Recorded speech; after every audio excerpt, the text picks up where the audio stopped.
Hey, welcome to WWDD. What would Dean do? Well, the other day, Dean was putting urethane on this nice little piece of cherry, and I have a foam brush with throwaway brush, and I'm putting the urethane on very nice, and I only get about 1.5 feet into this project, and the foam got so saturated that the whole foam just came off, and I'm left with a stick with a piece of plastic.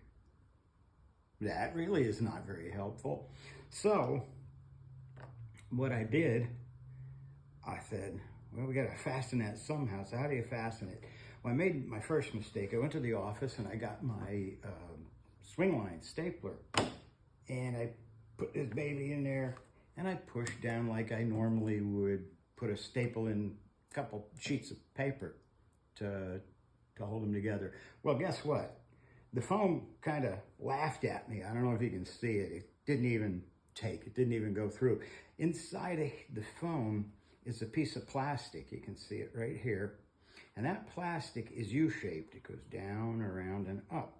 So if you staple up here, you're going to miss it. But if you staple real close to the wooden handle, you're going to get it. Now, on my little wuss push, which didn't work well, I now have 2 staples in there, so I just have to be careful because I pushed hard on the second one. So what I do is I take a brand new $1.19 throwaway foam brush, slide it in to where I'm going to staple right up at the end of the foam where it meets the wooden handle, and that's where our piece of plastic on the inside of the foam is.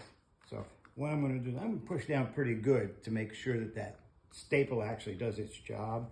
All right, and we pull it out. Victory. So now I can keep going with my little foamy brushes without them falling off, which is huge in most instances. Done. That simple. Now later on, I'm going to be working this slab a little bit. There's a couple things I want to do with it. I'm going to turn the camera that way now for just a second. See what we can see here. Yeah. All right. If you look at this slab, the thing I liked about this beautiful piece of cherry is it was hollowed out here. This is the outside of the tree.